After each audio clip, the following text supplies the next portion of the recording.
जी, welcome welcome welcome. तो लीजिए guys, agency वाले पार्ट का आ गया लास्ट पार्ट का नंबर। क्या पढ़ने वाले हैं आइए बात करता हूं। तो लास्ट क्लास में बेटा हम लोगों ने एजेंसी के ऊपर बात की थी और वहां पर हमने इंट्रो के साथ में इसके modes of creation of agency पढ़ लिया था।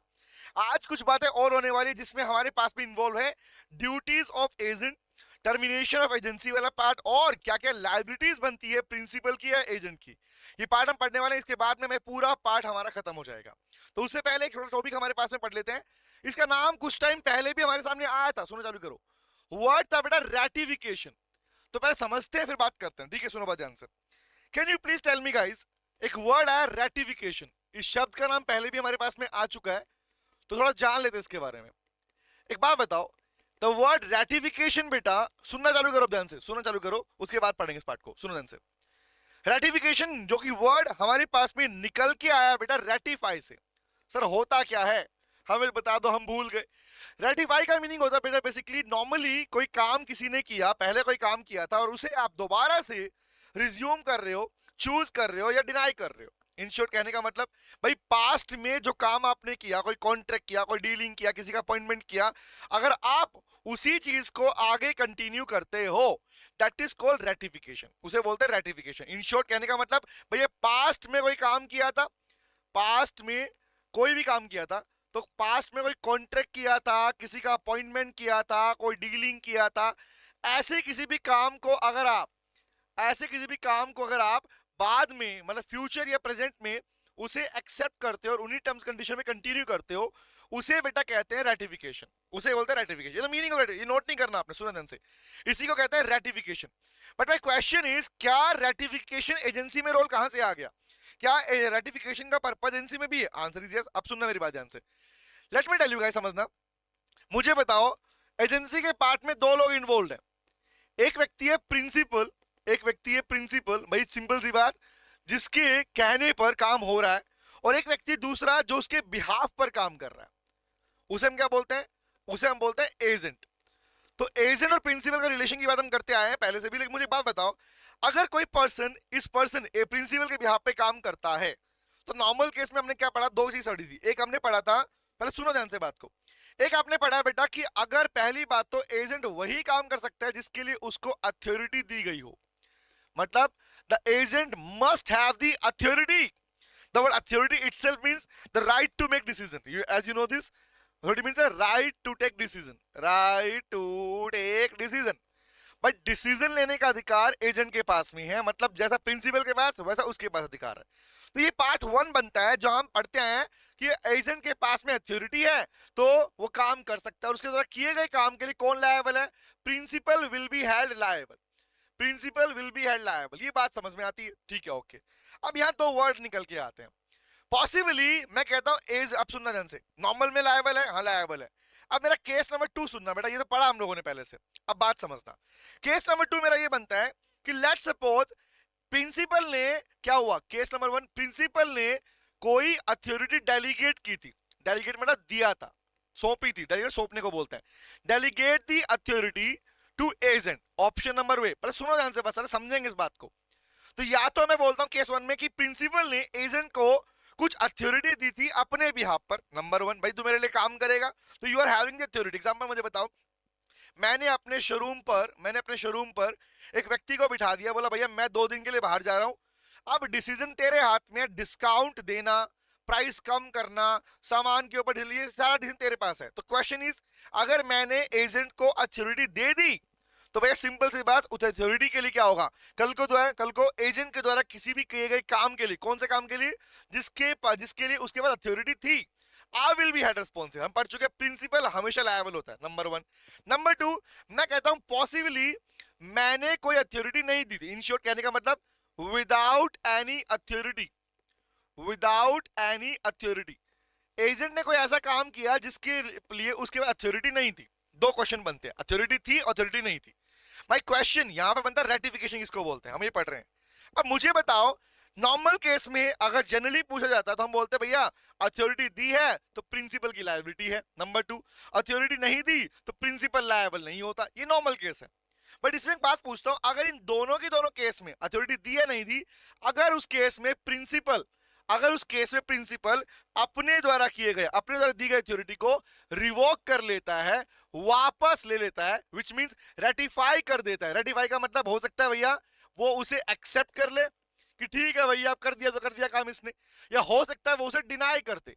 तो can you please tell me, अगर प्रिंसिपल, केस नंबर 1, अगर प्रिंसिपल अपने द्वारा दी गई अथॉरिटी को वापस ले लेता है एजेंट के एक्ट करने से पहले, रिपीट कर रहा हूं, before the agent act, agent ने कोई काम किया उससे पहले वापस ले लिया कि अरे रुक रुक रुक, मैंने तुझे बोला है ना, अच्छा तू प्राइस पे डिसीजन नहीं लेगा, मैंने मना कर दिया उसको, उसके बाद अगर लेगा तो can you please tell me क्या प्रिंसिपल लायबल है?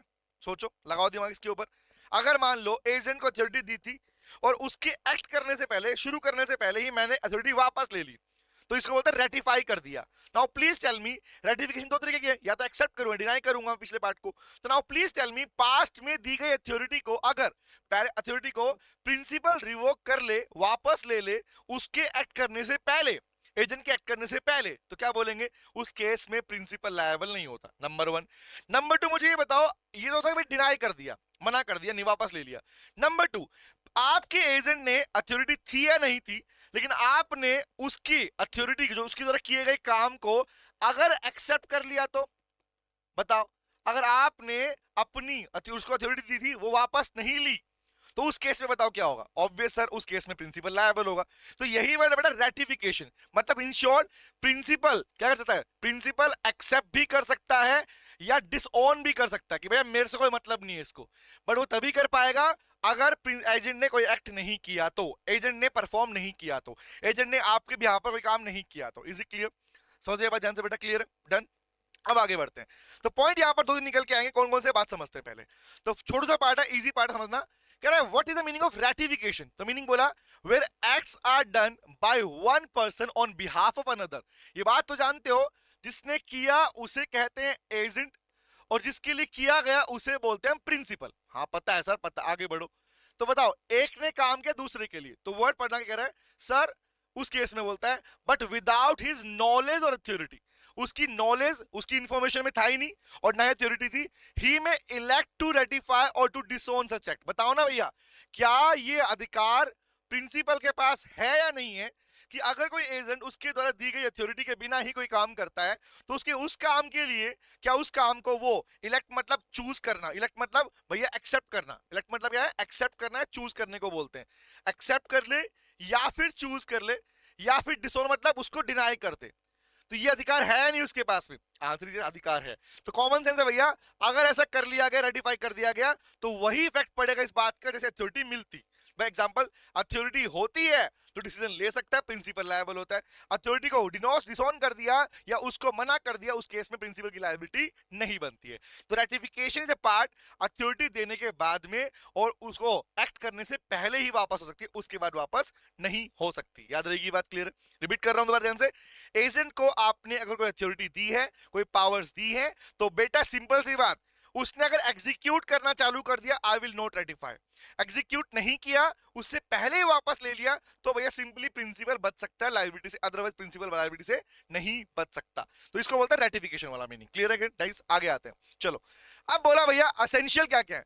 तो रेटिफिकेशन के लिए कुछ चीजें हैं जो नोट करनी पड़ेंगी, बहुत छोटी सा बात है, इसके ऊपर एग्जाम में क्वेश्चन बनता नहीं, बट रेटिफिकेशन का मीनिंग याद रखना, ध्यान रखना, ठीक है? अब सुनो, कुछ बातें कौन कौन सी, पहली बात समझना, रेटिफिकेशन बोलकर, लिखकर या बिना बोले बिना लिखे भी हो सकती है। इम्प्लाइड मतलब by the conduct of parties, by the conduct of parties, भाई आपके कंडक्ट से भी हो सकती है, number 1। Number 2, principal can not ratify और पार्ट ऑफ ट्रांजैक्शन, ये पॉइंट इंपॉर्टेंट ध्यान रखना है, दिस पार्ट इज इंपॉर्टेंट, क्योंकि ये आपके आगे ड्यूटी वाले पार्ट में भी आने वाला है। हम पढ़ेंगे ड्यूटीज ऑफ एजेंट पढ़ेंगे हमारे पास में। एक बात बताओ मुझे, principal can not ratify, normally क्या बोला, आप रेटिफिकेशन बोलकर, लिखकर या बिना बोले बिना लिखा भी कर सकते हो, ठीक है? नंबर 1। नंबर 2, आप अगर प्रिंसिपल अगर रेटिफाई करना चाहे अपने द्वारा दी गई अथॉरिटी को, तो ऐसा पॉसिबल है क्या कि जहां मेरा मुनाफा, मेरा फायदा, वो रेटिफाई नहीं करूंगा? प्रिंसिपल मेरा मतलब प्रिंसिपल, जब प्रिंसिपल को फायदा दिख रहा हो वगैरह, वहां तो नहीं करूंगा रेटिफाई, और जहां नुकसान दिख रहा हो वहां रेटिफाई कर देगा। आंसर इज नो, ऐसा अधिकार प्रिंसिपल को नहीं दिया गया। या तो पूरी तरह रेटिफाई होगा या पूरी तरह डिनाई हो या एक्सेप्ट होगा। याद रहेगा। तो क्या लिखा, a principal can not ratify part of transaction which is beneficial to him, जो फायदे की है उसे एक्सेप्ट कर ले और बाकी को क्या कर दे, रेस्ट को रिजेक्ट कर दे, ऐसा करने का अधिकार उसके पास नहीं है। याद रखना, कभी भी नहीं हो सकता हमारे पास में। क्लियर है गाइस? ठीक है, आगे आता हूं। बोला तीसरा, ratification of unauthorised act can not injure third party. भैया नॉर्मली याद रखना, अगर प्रिंसिपल किसी चीज को, किसी अथॉरिटी को रेटिफाई कर रहा है, तो रेटिफाई कर रहा है वो भी कौन सा, अनऑथोराइज्ड एक्ट। इन शॉर्ट कहने का मतलब, इसका मतलब क्या हुआ, इसका मतलब क्या हुआ, इसका मतलब ये हुआ बेटा कि भैया एजेंट के पास अथॉरिटी नहीं थी, no authority with the agent, no authority with the agent, agent के पास कोई अथॉरिटी नहीं थी, उसे बोलते हैं अनऑथोराइज्ड। रिमेंबर, तो अगर किसी अगर एक्ट को, एजेंट किसी काम को अनऑथोराइज्ड पार्ट था, तो क्या मुझे बताओ, अगर मैं रेटिफाई कर रहा हूं, लिसन टू मी, एजेंट ने बिना अथॉरिटी के काम कर दिया, था तो मेरा एजेंट ही भाई, ठीक है, लेकिन उससे अगर थर्ड पार्टी को नुकसान हो रहा है, थर्ड पार्टी को लॉस हो रहा है, तो क्या ऐसे किसी काम को एजेंट, प्रिंसिपल रेटिफाई कर सकता है? सोच के देखो भाई, एजेंट ने बिना अथॉरिटी कोई काम कर दिया, तो नॉर्मल केस में एजेंट की रिस्पांसिबिलिटी किसके लिए बनती है, प्रिंसिपल के बनेगी, लेकिन ध्यान रखना ऐसे केस में थर्ड पार्टी को नुकसान नहीं होना चाहिए। लो ने क्लियरली डिनाई कर दिया, थर्ड पार्टी को कोई भी लॉस नहीं होगा। इंजर मतलब इंजरी बोलते हैं, इंजरी मतलब damages, you can use the word injury और I can use the word damage, नहीं होना चाहिए, कोई नुकसान नहीं होना चाहिए। Remember, due to the ratification. आगे आता हूं, चलो भैया, अब बोला रेटिफिकेशन कब हो, बोला भाई रीजनेबल टाइम, तो बताओ ना, विद इन रीजनेबल टाइम ही रेटिफिकेशन पॉसिबल है। इन शॉर्ट क्या है भाई, रीजनेबल का मतलब क्या हुआ, रीजनेबल का मतलब ये हुआ, मैंने जो वर्ड बोला आपको, एजेंट को अथॉरिटी देने के बाद और उसके एक्ट करने से पहले ही आप रेटिफाई कर सकते हो। उसने एक्ट कर दिया, उसने काम चालू कर दिया, उसने अथॉरिटी को यूज करना शुरू कर दिया, तब रेटिफिकेशन पॉसिबल नहीं है। तो what is the meaning of reasonable time? Reasonable time simply means, क्या बोलूंगा, before the acts of the agent, agent के काम करने से पहले ही कर सकते हो, वही है रीजनेबल टाइम पीरियड। उसके बाद अगर आप करते हो तो आप लायबल हो, ध्यान रखना। नंबर 3 पे आ गया, तो ratification must be communicated to the other party. अब भैया बताओ मुझे, अगर रेटिफाई कर दिया, लिसन टू मी, हो सकता है कि भैया जब मैं एजेंट को पावर दे रहा था और मैंने पावर वापस ले ली, जब पावर अलॉट कर रहा था, लिसन टू मी, जब मैं एजेंट को अथॉरिटीज दे रहा था डिसीजन लेने के लिए, उस वक्त पर बाकी लोग भी थे। एग्जांपल समझ लो भाई, जो थर्ड पार्टी, जो लोग मेरे कस्टमर्स थे, क्लाइंट थे, वो भी खड़े थे। तो जवाब दो मुझे, उन लोगों ने भी सुनी बात कि भैया एजेंट को पावर दी गई है, और मान लो जब अकेले में बुला के, एजेंट आज के बाद तेरे पास पावर नहीं है, अगर मैं ऐसा बोलता हूं, तो क्या इस बारे में मुझे उन सबको, बाकी लोगों को इंफॉर्मेशन देनी पड़ेगी नहीं पड़ेगी कि एजेंट के पास अथॉरिटी जो दी गई थी वो वापस ले ली गई? Answer is yes. क्या बोलेंगे? Answer is yes. इसका मतलब क्या हुआ?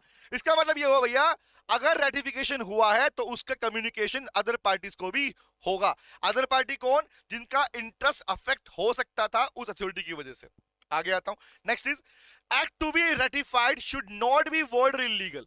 ऐसे एक्ट को रेटिफाई किया जा सकता है जो वॉइड और इलीगल नेचर के हो। In short, act to be ratify, ऐसे काम रेटिफाई होंगे, शुड नॉट बी, ऐसे काम जो वॉइड नेचर के, इलीगल नेचर के थे, उनको आप रेटिफाई नहीं कर सकते। मतलब क्या होता है, हम पढ़ के आ चुके स्टार्टिंग से, वॉइड का मीनिंग थोड़ी बदलेगा। वॉइड मतलब नॉट एनफोर्सिएबल बाय लॉ, मतलब जिसे लॉ एनफोर्स ना करे, लॉ परमिशन ना दे, ऐसे काम का रेटिफिकेशन आप लेके चलोगे नहीं। दूसरा, इलीगल नहीं होना। इलीगल मतलब क्या था? इलीगल मतलब जिसको करने से मना किया, which is forbidden by law. ये हम पढ़ चुके, ये मीनिंग चेंज नहीं होंगे, जैसे आपने पहले कॉन्ट्रैक्ट में पढ़ लिया वैसा मीनिंग चलेगा। इलीगल मतलब जिसको करने से मना किया, प्लस में जिसके लिए पनिशमेंट है, जिसके लिए अंडर द आईपीसी, हमारे भारतीय न्याय संहिता, एग्जैक्टली इंडियन पिनल कोड अब बन चुका है भारतीय न्याय संहिता। दैट मींस भैया जेल जिसके लिए हो सकती है आपके पास में, पनिशमेंट और फॉरबिडन, जिसको मना किया और पनिशमेंट है, इसको बोलता है इलीगल एक्ट। तो क्या बोला? Act to be ratified should not be, जो आप एक्ट रेटिफाई कर रहे हो, प्रिंसिपल जो एक्ट को रेटिफाई कर रहा है, वो नहीं होने चाहिए वॉइड और इलीगल नेचर के। अब वॉइड का मीनिंग एग्जांपल लिखा मैंने, यहां पे देखना, आपने हमेशा जाना कि कंपनी जब डिविडेंड देती है तो आउट ऑफ प्रॉफिट मिलता है, कैपिटल मिलता ही नहीं है। जब लॉ के अंदर लिखा ही नहीं है कि कैपिटल से डिविडेंड डिक्लेयर होगा, तो भैया ये तो क्या हो गया, एक तरीके से वॉइड है। रिमेंबर, अब कोई एग्जांपल मान लो, मैं प्रिंसिपल था, कोई एजेंट था, और एज पर दी प्रोविजन ये मेंशन किया गया कि जो हमारे लॉ में लिखा हुआ है उसका वायलेशन किया जाए, तो जवाब दो बेटा, ये भी लॉ का वायलेशन नहीं बोलेंगे, क्योंकि कंपनी एक्ट में क्या पढ़ते हैं, कंपनी में पढ़ने को मिलता है कि भैया डिविडेंड प्रॉफिट से दिया जाएगा, कैपिटल से डिविडेंड नहीं मिलता, बट मैं बोलूं हम डिविडेंड कैपिटल से बांट रहे हैं, इसको रेटिफाई करने की बात करो, आंसर इज नो। तो सिंपल सी बात, वॉइड और इलीगल एक्ट्स को रेटिफाई नहीं किया जा सकता, रेटिफिकेशन का पर्पस बनता ही नहीं है, you can not elect that, आप उसे चूज नहीं कर सकते। आगे आता हूं, नेक्स्ट बोला भैया, क्या बोला पढ़ना, ratification should be done of those act for which principle has authority. अब भाई सिंपल सी बात, कौन से एक्ट को रेटिफाई कर पाओगे बताओ, कौन से एक्ट्स को रेटिफाई कर पाओ, एक्ट मतलब एक्टिविटीज, कौन से काम को रेटिफाई कर पाओगे, सिंपली मीनिंग सिर्फ वही चीजों को रेटिफाई कर पाऊंगा भैया, सिंपल सी बात, जिसके लिए प्रिंसिपल के खुद के पास में अथॉरिटी थी। अगर जिन कामों के लिए प्रिंसिपल के पास ही अथॉरिटी नहीं थी तो भैया अथॉरिटी दी कैसे, क्वेश्चन तो यही खड़ा हो गया। तो इन शॉर्ट प्रिंसिपल सिर्फ उन्हीं चीजों को रेटिफाई कर सकता है जिसके लिए उसके पास में अथॉरिटी पहले से होगी। आगे बढ़ू, आगे आ जाओ भाई लोगों। अब आता है हमारे पास नेक्स्ट पार्ट, ड्यूटी वेजर। ये इतना सा पार्ट था, छोटा सा पार्ट था, इसको रीडिंग करना आप लोगों ने, ठीक है। आता हूं पॉइंट पे। अब सुनो भाई लोगों, बात समझना, एग्जामिनर चाहे तो आपसे इंडिविजुअल क्वेश्चन पूछ सकता है कि बार बार एजेंट का नाम ले रहे हो तो एजेंट के बारे में बताओ। मोस्ट इंपोर्टेंट पार्ट है कि ड्यूटीज क्या बनती है एजेंट की। तो रट्टा नहीं मारना, पहले समझना ध्यान से बात को, रट्टा नहीं मारना, बात समझना ध्यान से। कुछ एक बात है पूछता हूं आप लोगों से, ठीक है, बात करते हैं, ठीक है, ओके, ये क्लियर था, आ जाओ, let me tell you guys, समझना ध्यान से बात को। जैसे ये कहा गया कि एक एजेंट की ड्यूटी क्या क्या बनती है, तो सोच के देखना यारो। पहली बात तो एजेंट वो सारे काम कर सकता है जिसके लिए उसके पास अथॉरिटी है, ये बात जानते हैं, रिलैक्स हो जाओ, शांत सुनते रहो, सुनो बात ध्यान से। पहले ड्यूटीज का मतलब क्या होता है, पहली बात समझना गाइस ध्यान से। नॉर्मली आप पढ़ते हो रेस्पॉन्सिबिलिटी एंड ड्यूटीज, ड्यूटीज का मतलब है लीगल ऑब्लिगेशन। पहली बात देखना, ड्यूटी मतलब क्या, ड्यूटी ऑलवेज मींस, कहीं भी वर्ड पढ़ो duty, it means legal obligation जो उस व्यक्ति को बाउंड करती है, लीगल ऑब्लिगेशन जिससे वो व्यक्ति बंधा हुआ होता है। लीगली आप पर एक्शन लिया जा सकता है अगर आपने ड्यूटी पूरी नहीं की तो। Duty always means this, that means legal obligation which is allotted to you, which is which bounds you, जो आपको काम करने से बाउंड करेगी, रोकेगी, आपकी बाउंड्री को फिक्स करेगी, उन्हीं को ड्यूटी बोलते हैं, ठीक है भैया, ओके। हम बात करें एजेंट की ड्यूटी की, तो पहली बात तो मुझे बताओ, क्या यहां पर रट्टा मारोगे, नहीं, पहले समझेंगे सर हम, तो समझने के लिए मुझे कुछ बातें पूछूंगा, रिप्लाई करना, ठीक है। पहली बात, एजेंट की पहली ड्यूटी क्या है भैया, प्रिंसिपल के लिए काम कर रहे हो तो प्रिंसिपल ने जिन चीजों की अथॉरिटी आपके हाथ में दे रखी है आप वही काम कर सकते हो। बोलो हाँ या ना, आंसर इज दिस। तो मतलब क्या होगा भैया, विद इन दी अथॉरिटी ही काम करोगे। मतलब I can use the word an agent must perform, I can use the word an agent must perform those acts, वो सारे काम, किस कौन से दोज एक्ट्स कौन से, which are authorized by principal, जिसके लिए प्रिंसिपल ने authorized by principal, जिसके लिए प्रिंसिपल ने आपको अथॉरिटी दे रखी हो, आपको अथॉरिटी दे रखी हो। तो क्या इसका उल्टा पॉइंट नहीं निकलेगा क्या कि अगर किसी एजेंट ने अपनी अथॉरिटी से बियॉन्ड जाके काम किया, भाई जो अथॉरिटी दी थी वो छोड़कर आगे काम किया, तो क्या मुझे बताओ, क्या उसके लिए क्या ये कहा जाएगा कि एजेंट ने ड्यूटी पूरी करी? Answer is no, number one. Number two मुझे बताओ भाई, पहली बात तो ऑथराइज एक्ट के लिए बात बनता है। नंबर टू, क्या जवाब दो, क्या एजेंट अपने पर्सनल नॉन से, क्या अपने पर्सनल अकाउंट से काम करेगा, कि अपने भाई प्रिंसिपल के लिए काम करूं बट मेरी पॉकेट भरनी चाहिए, ऐसा है क्या? Answer is no. भैया आप किसी भी तरह का सीक्रेट प्रॉफिट नहीं बना सकते, इट इज ए ड्यूटी। मतलब I can use the word not to make secret profit, not to make secret profit. आप किसी भी तरह का सीक्रेट प्रॉफिट नहीं कमाओगे, नहीं कमा सकते। मतलब इन शॉर्ट द प्रॉफिट मतलब क्या होता है, इन शॉर्ट जिसकी इंफॉर्मेशन प्रिंसिपल को ना हो, मतलब जो कि प्रिंसिपल को नॉन ना हो, which is I can use the word which is not known to the principal, for the act which are not known to the principal. जो भैया ना पता हो किसको, प्रिंसिपल को खबर ही नहीं है ये पैसे बनाया जा रहा है भैया, तो ऐसे कामों के लिए एजेंट ऐसा काम नहीं कर सकता, रीजन इस कहा जाएगा उस टाइम ड्यूटी को ब्रीच कर दिया, अगर ऐसा किया तो। आगे आता हूं, जवाब दो मुझे, अगर मान लो एजेंट कोई ऐसे काम करता है जो उसकी अथॉरिटी में थे ही नहीं, मतलब जिसके लिए वो अथॉरिटी थी ही नहीं, I can use the word acts which are unauthorized, acts which are unauthorized. सोचना ध्यान से, रिप्लाई करना सोच के, रिप्लाई मतलब सोच के बैठ के वीडियो देखो, चेक करना कि आंसर क्या आना चाहिए इसका। तो बोला एक्ट्स व्हिच आर अनऑथराइज्ड, ऐसे कोई काम जिसके लिए अथॉरिटी थी ही नहीं, और अगर वो उन्हें कर रहा है, अगर अथॉरिटी नहीं थी और क्या बोलेंगे, अगर वो करता है, इफ डू सो, अगर वो कर रहा है तो जवाब दो बेटा, क्या इसके लिए प्रिंसिपल का सहमति लेना जरूरी है या नहीं है? क्या कंसेंट रिक्वायर्ड है या नहीं है? कंसेंट तो रिक्वायर्ड है, तो बताओ मुझे क्या बोलेंगे, क्या बोलेंगे? The consent of principal is required. Consent of principal is required. भैया आपको सहमति लेनी पड़ेगी। अगर बिना सहमति लिए, बिना कंसेंट लिए, बिना कम्युनिकेशन के अगर कोई भी काम करोगे तो उसके लिए प्रिंसिपल लायबल नहीं है, बल्कि आप उल्टा लायबल होगे प्रिंसिपल के लिए। क्लियर होगी गाइस? आगे बढ़ू, नेक्स्ट बताओ मेरे को, और सोचो, लगाओ दिमाग, बातें कर रहे हैं अभी हम खाली, ठीक है? अब बताओ, नेक्स्ट बताओ, बातों बातों में पॉइंट हो जा रहे हैं। हाँ, अब बताओ, किसी भी तरह के मिसकंडक्ट के लिए, किसी भी तरह के मिसकंडक्ट के लिए, इन मींस कोई फ्रॉड कर दिया, बताओ कोई फ्रॉड कर रहा है या एजेंट मिस रिप्रेजेंटेशन करता है, तो क्या बोलोगे? अरे वाह भैया, ड्यूटी पूरी कर दी उसने। बताना, क्या फ्रॉड या मिस रिप्रेजेंटेशन के लिए क्या बोलोगे? Who will be held liable? Tell me. Fraud कर रहे हो या मिस रिप्रेजेंटेशन कर रहे हो, तो ऐसे केस में क्या कहोगे? ड्यूटी पूरी करी? नहीं। इसका मतलब क्या हो? आपने अपनी ड्यूटी को ब्रीच किया, और इतना ही नहीं होगा, एजेंट बेटा लायबल है। याद रखना, नॉर्मली हम क्या पढ़ते हैं, एजेंट लायबल नहीं होता, but always remember agent will be held personally liable. Agent उन सारे काम के लिए पर्सनल लायबल हो जाता है जहां पर प्रिंसिपल को नुकसान पहुंचा उसके इम्प्रॉपर कंडक्ट की वजह से। आई कैन यूज द वर्ड उसके फ्रॉड या मिस रिप्रेजेंटेशन करने की वजह से। तो क्या बोलेंगे भैया? एजेंट क्या बोलेंगे? Agent will be held personally, will be held personally liable. Agent बेटा पर्सनली लायबल होता है अगर उसने कोई भी मिसकंडक्ट किया, और उस मिसकंडक्ट से अगर नुकसान हुआ किसको? प्रिंसिपल को या थर्ड पार्टी को। क्लियर है गाइस?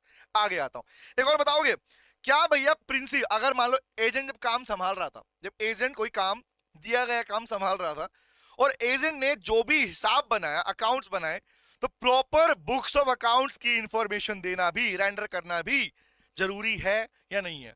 क्या ये उसकी ड्यूटी में नहीं आता? क्या है सर ड्यूटी है? तो क्या बोलेंगे सर? टू प्रोवाइड, क्या बोलेंगे? प्रोवाइड या रेंडर बोलते हैं। वर्ड रेंडर मतलब प्रोवाइड करना। The duty of the agent, देखो वर्ड कॉमन आएगा, it's the duty of the agent not to perform act, it is duty of the agent not to make secret profit, it duty of the agent to act in, कौन से act unauthorized, जिसके लिए क्या करेगा? Liable हो जाएगा। तो point कैसे है? वैसे ही रेंडर और प्रोवाइड क्या बोलेंगे? True and fair, true and fair information या फेयर अकाउंट्स, या उसके रिगार्डिंग जो रिपोर्ट्स हैं, रिमेंबर वो सब क्या हो? फेयर होनी चाहिए और फेयर प्रोवाइड की जाएंगी। क्लियर है गाइस?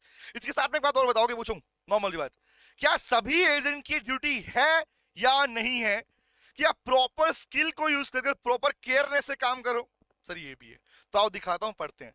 तो एक पैटर्न चार्ट बना लिया इसके ऊपर कि एजेंट की ड्यूटी कौन कौन सी है। आइए बात करते हैं बेटा, चलो समझते हैं ध्यान से। तो पहला सुनना क्या कर रहा है भाई? Duty in conducting principal business.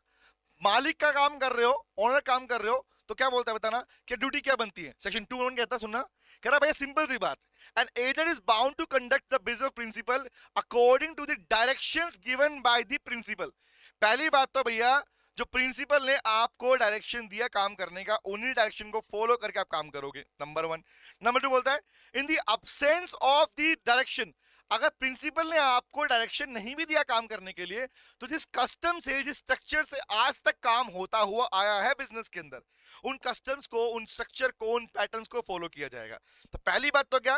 Principal की डायरेक्शन पे काम करना है। नंबर 2, प्रिंसिपल डायरेक्शन नहीं दी, क्या बोलेंगे? Then can according to the custom which prevails, मतलब इन शॉर्ट जो आपके बिजनेस में कस्टम चलता हुआ है, तरीका चलता हुआ है, उस तरीके के अकॉर्डिंग ही आप काम करोगे, इन शॉर्ट। और कस्टम क्या बोलता है? कस्टम कहता है भैया सिंपल सी बात, हमेशा आपको केयरफुल होकर काम करना है और प्रिंसिपल के बेनिफिट के लिए काम करना है। ये कॉमन कस्टम चलता है। आगे बढ़ते हैं, आगे बढ़ो। When the agent acts otherwise, अब ये पढ़ लिया, क्लियर है? आगे बोला एजेंट एक्ट अदरवाइज, लेकिन अगर एजेंट ने डायरेक्शन को अवॉइड किया, एग्जांपल ये कस्टम के अकॉर्डिंग काम नहीं किया, नाउ प्लीज टेल मी, और कोई भी लॉस हुआ, एनी लॉस बी सस्टेन, बताओ ऐसे केस में क्या उस लॉस की भरपाई कौन करेगा? The word make it good का मतलब है भरपाई करना।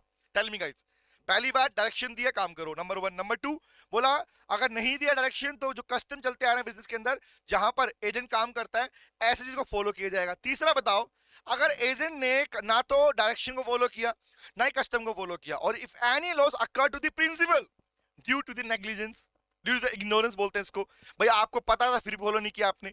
तो बताइए मुझे, क्या उस लॉस की भरपाई वो एजेंट करेगा या नहीं करेगा? आंसर इज करेगा। इट मींस क्या बोलेंगे, that is duty of the agent to must make it good for to the principal. जो लॉस हुआ भैया वो भरपाई करे, और प्रॉफिट हुआ तो सिंपल सी बात उसके लिए वो किसको दे, प्रिंसिपल को लौटा दे। क्लियर है गाइस? तो ये पार्ट है फर्स्ट ड्यूटी कि प्रिंसिपल के बिजनेस में काम कैसे करे, ड्यूटी ऑफ कंडक्टिंग कैसा होगा, काम कैसे करेगा, नंबर 1। आइए नंबर 2 पे बात करते हैं। बताओ ये पॉइंट, टेल मी गाइस, यही पॉइंट सेम, क्या अपनी प्रॉपर स्किल या केयरनेस को यूज करके काम करे ना करे? क्या ये ड्यूटी नहीं है क्या भाई? या ऐसा थोड़ी कि एजेंट का पॉइंट कर दिया, जो मन कर रहा है मन चाह रहा है वो कर रहा है, ऐसा थोड़ी होगा। नो, एजेंट अपॉइंट किया गया, उसको वही काम करना। एग्जांपल दूं, समझना ध्यान से बात को। लेट्स सपोज सीओसी एजुकेशन, बात समझना। रिमेंबर, यहां पर मान लो एग्जांपल, जो लोग सब लोग काम करते हैं वो सब लोग क्या है बेटा, बताना। टेल मी गाइस, समझो ध्यान से। स्टूडेंट्स, टीम और ओनर। रिमेंबर सीओसी एजुकेशन, बात बताना मुझे। सीओसी एजुकेशन यहां पर क्या है, प्रिंसिपल है, और इसके जो काम कर रहे हैं वो लोग कौन है बेटा, एजेंट्स हैं। आप जिन टीम मेंबर से बात करते हो, इंफॉर्मेशन लेते हो, academic team, technical team, remember inquiry team, marketing team, department है ना, टीम मल्टीपल टीम्स है। वो टीम कौन है बेटा, उस टीम के लोग कौन है, एजेंट कहलाते हैं। नाउ प्लीज टेल मी, ये सोच के चलो ध्यान से। तो बताइए बेटा मुझे, क्या सारी टीम का, उन सभी लोगों का ये ड्यूटी बनता है नहीं बनता कि प्रॉपर केयर से, प्रॉपर अपनी स्किल को, अपने एक्सपर्टीज को यूज करके काम करें? हाँ या ना? सर ड्यूटी बनती है।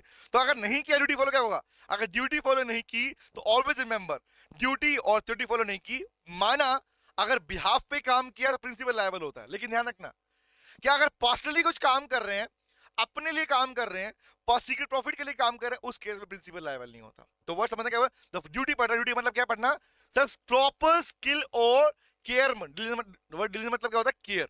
भाई केयरफुल होके काम करना, पढ़ना क्या करें।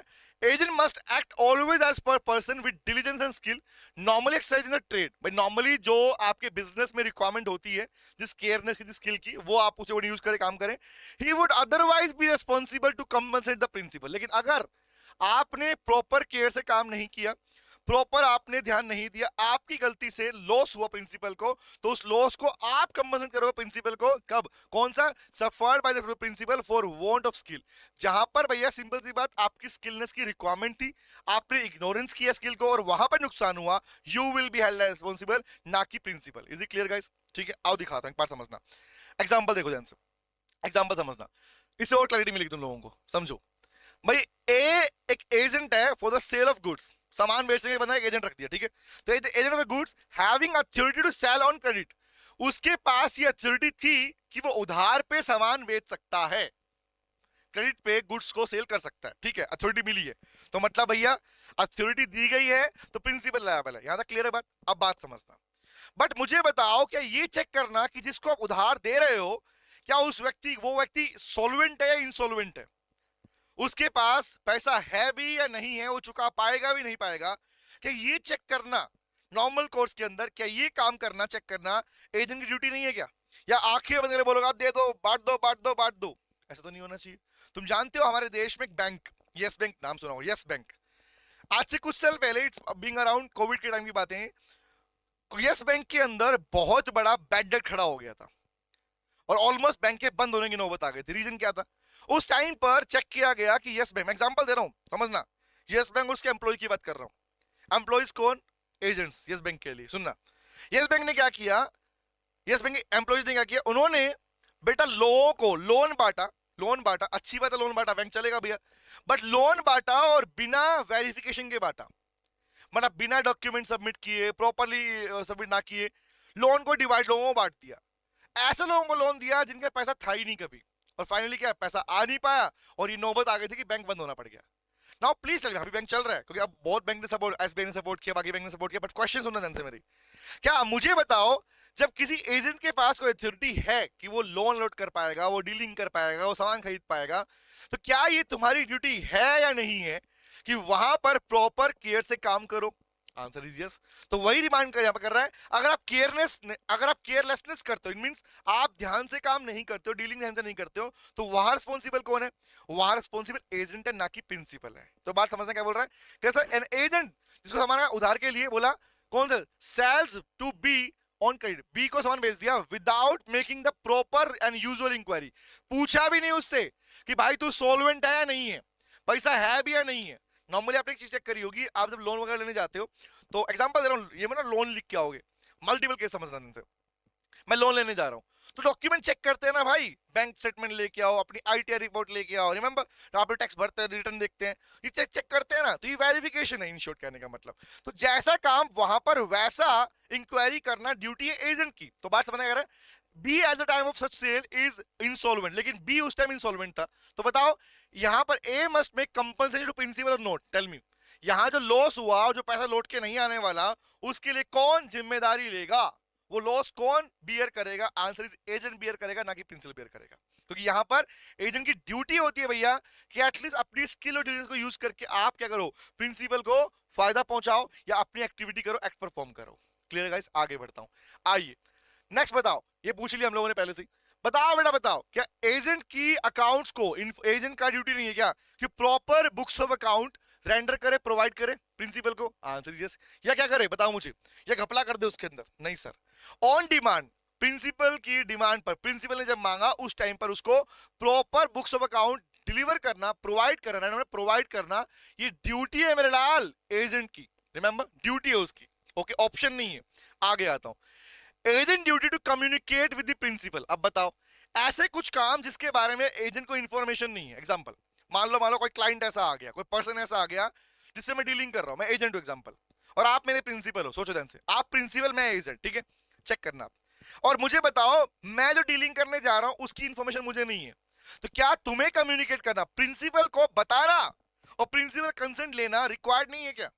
क्या ये मेरी ड्यूटी नहीं बनती क्या कि पहले तुझसे पूछ लूं? हाँ सर बनती है। तो वही पढ़ना क्या कर रहा है सर, पॉइंट समझना, कह रहा है it is duty of the agent in case of difficulty, जहां प्रॉब्लम आए, to use all reasonable diligence, पहली बात तो केयरफुल से काम करो, in communicating with the principal, principal से भैया आप प्रिंसिपल को कम्युनिकेट इन्फॉर्म करो, मतलब प्रिंसिपल को इंफॉर्मेशन दो और साथ में उसका कंसेंट ऑब्टेन करने के बाद में, इंस्ट्रक्शन लेने के बाद ही आप काम करो, ये आपकी ड्यूटी है, ऑप्शन नहीं है।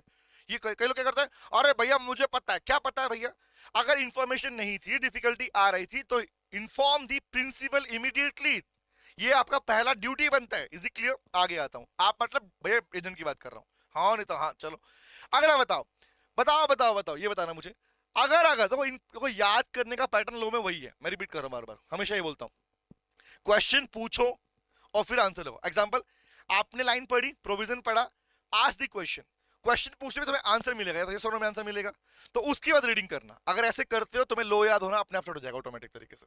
अब बताओ, अगला क्वेश्चन पूछता हूं, बताइए भैया, if an agent deals on his own account, मतलब अगर एजेंट डील ऑन अकाउंट, अपने अकाउंट अपने बेस पे काम कर रहा है, in the business of agency without first obtaining the consent of principal, principal से सहमति लिए बिना अपने नाम पर काम कर रहा है, अपने बेसिस पर काम कर रहा है, अपने टर्म्स कंडीशन को यूज कर काम कर रहा है, कह रहा बताओ, and informing him with all material circumstances. बताओ मुझे भैया, आपने ना तो कंसेंट लिया और ना ही कोई मटेरियल, मतलब आपने मेन इंफॉर्मेशन, कोर इंफॉर्मेशन उसको प्रोवाइड की, तो ऐसे केस में प्रिंसिपल में रेपुडिएट द ट्रांजैक्शन। पहली बात तो क्या है, ऐसे केस में प्रिंसिपल, आपने अगर कंसेंट नहीं लिया, सहमति नहीं लिए, पावर अथॉरिटी नहीं थी, तो नॉर्मली याद रखना प्रिंसिपल का राइट होता ही होता है कि वो आपके उस ट्रांजैक्शन को रेपुडिएट रिजेक्ट कर सकता है, ये अधिकार उसके पास में। दूसरा मुझे बताओ, इसमें पूछता हूं, अगर यहां पर एजेंट अपने बेस पे काम कर रहा है और अपने टर्म्स के ऊपर, अपने बेसिस के ऊपर काम किया बिना कंसेंट लिए,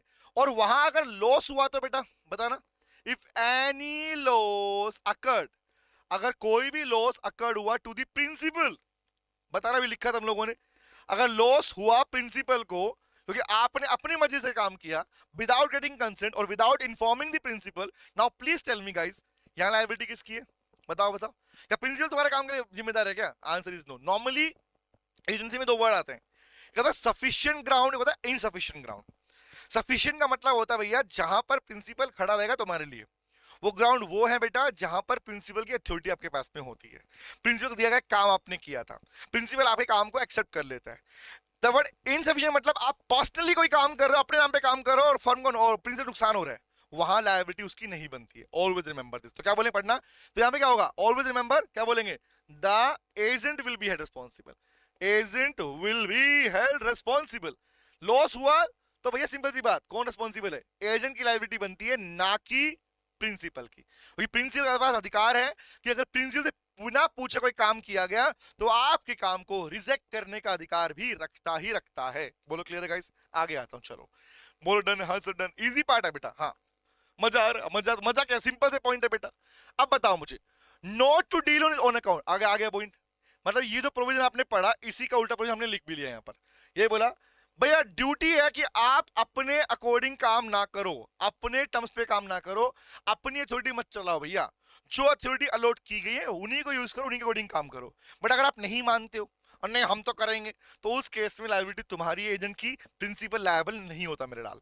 पढ़ना क्या कह रहा है sir, if an agent without the knowledge of principal, without knowledge of principal, principal को पता ही नहीं, नॉलेज मतलब इन्फॉर्मेशन, प्रिंसिपल को इन्फॉर्मेशन है ही नहीं और आप कोई काम कर रहे हो, इसको बोलते हैं ऑन अकाउंट। इसी को बोलते हैं एक्ट कर रहे हो अपने अकॉर्डिंग, अपने टर्म्स के अकॉर्डिंग, अपनी चॉइस के अकॉर्डिंग। क्या कर रहा है? And deals in the business of agency on is on, अपने अकाउंट में काम कर रहे हो, instead of on account of principal, अपना नाम यूज कर रहे हो, अपने भी पे काम कर रहे हो, प्रिंसिपल को पता भी नहीं है। वरना क्या कर रहा है? The principal entitle to claim from the agent any benefit. पहली बात रखना, प्रिंसिपल के लिए काम कर रहे हो, फायदा उसी को मिलने वाला है, आपके उस काम के लिए भी, चाहे बेशक आपने अपने बेस पे काम किया, लेकिन लॉस हुआ तो तुम लायबल हो। तो एजेंट भैया इतना भी आसान नहीं बनना, एजेंट बन गए हो तो फायदा हुआ प्रिंसिपल लेके जाएगा, लॉस हुआ तुम चुकाओगे। क्योंकि रीजन इज कौन से काम के लिए? जिसकी इंफॉर्मेशन प्रिंसिपल को थी ही नहीं। आगे पढ़ना कह रहा है एंड क्या बोल रहे हैं, which may have resulted to him from the transaction. आपने कोई काम किया, एग्जाम्पल मुझे बताओ, सेम कंपनी, यहां की बात करता हूं, इसके बिहाफ पर कोई भी काम किया गया, सीओसी के बिहाफ पर कोई भी डीलिंग किया गया, कोई भी काम किया गया, इवन चाहे उसकी अथॉरिटी नहीं थी, उसकी इंफॉर्मेशन ऑनर को नहीं थी। Now please tell me, owner को इंफॉर्मेशन हुए बिना बताइए, अगर हमें इंफॉर्मेशन नहीं थी और फिर भी टीम ने कोई काम कर दिया बट फायदा मिला तो कौन लायबल? किसको मिलेगा फायदा? प्रिंसिपल को मिलेगा लायबल, उसको उसका फायदा है। बट लॉस हुआ तो एजेंट बियर करेगा। Always remember this. क्या बोलेंगे? In simple word, agent can not make any secret profit. Agent अपने नाम से डीलिंग पे खुद का पर्सनल प्रॉफिट नहीं गेन कर सकता, ये अलाउड नहीं है। अगर प्रिंसिपल का नाम यूज किया गया है, उसके लिए काम कर रहे हो, उसके बिहाफ पर काम करो, profit always belongs to the principal, not to the agent. याद रखना, प्रॉफिट हमेशा प्रिंसिपल का होगा, एजेंट का प्रॉफिट कभी भी पर्सनली नहीं हो सकता। क्लियर है गाइस? आगे तो ये पार्ट था किसका बेटा? ड्यूटीज ऑफ एजेंट वाला पार्ट। इजी पार्ट थे हमारे पास में, ठीक है, रीडिंग करते क्लियर हो जाएगा हमारे पास में। ओके आगे आते हैं। अब आया टॉपिक हमारे पास में टर्मिनेशन वाला पार्ट। मतलब बताओ भैया, एजेंसी वाला कॉन्ट्रैक्ट हम पहले पढ़ चुके हैं भाई, प्रिंसिपल और एजेंट के बीच का रिश्ता, ये रिश्ता क्या कहलाता? क्या कहलाता है? प्रिंसिपल और एजेंट, प्रिंसिपल और एजेंट के बीच का रिश्ता एक कॉन्ट्रैक्ट से बंधा हुआ है, and that contract is contract of agency बोलते हैं। जो रिश्ता क्या है? Contract of agency. Now please tell me, इन दोनों के बीच का रिश्ता किस दिन टूट जाएगा? सोचो, इन दोनों के बीच का रिश्ता किस दिन टूटा माना जाएगा? सिंपल सी बात, तो पहली बात तो यही है भैया, तुम एजेंट तब तक हो जब तक प्रिंसिपल ने तुम्हें अपना एजेंट रखा हुआ है, प्रिंसिपल ने तुम्हें वो अथॉरिटी दी हुई है। Now please tell me, basic सी बात है, अगर आज मैं किसी एजेंट से उसकी पावर छीन लूं तो क्या वो मेरे एजेंट कहलाएगा? Answer is no. उस दिन से ही हमारा एजेंसी वाला कॉन्ट्रैक्ट टर्मिनेट हो जाएगा, पहली बात। दूसरी बात, आपने कोई ऐसा काम किया जिसकी वजह से अब मैं पर्सनली लायबल हो गया हूं, मींस एजेंट की लायबिलिटी बन रही है, प्रिंसिपल लायबिलिटी नहीं बन रही है, और प्रिंसिपल उस काम को डिसऑन कर दे रहा है कि भैया मेरी लायबिलिटी नहीं है। वहां भी क्या होगा बेटा? वहां भी आपका कॉन्ट्रैक्ट डिनाई होगा। रीजन इज, ये रिश्ता तब तक है जब तक प्रिंसिपल एजेंट के लिए खड़ा है। जिस दिन प्रिंसिपल एजेंट के लायबिलिटी से मना कर दे रहा है, डिनाई कर दे रहा है, नहीं कर रहा है, उस दिन रिश्ता खत्म हो गया। रिश्ता मतलब कॉन्ट्रैक्ट ब्रीच हो गया बेटा। तो ब्रीच कहूं या टर्मिनेशन कहूं, दोनों का मतलब सेम बनता है, ठीक है। तो बात करते हैं टर्मिनेशन कैसे कैसे होता है। पढ़ना, पहले बात समझना। बोला सेक्शन 201 कहता है, क्या हो रहा है? पहला बात कि टर्मिनेशन कैसे होगा, बात समझना बेटा। पहला सुनना, पहला म्यूचुअल अग्रीमेंट।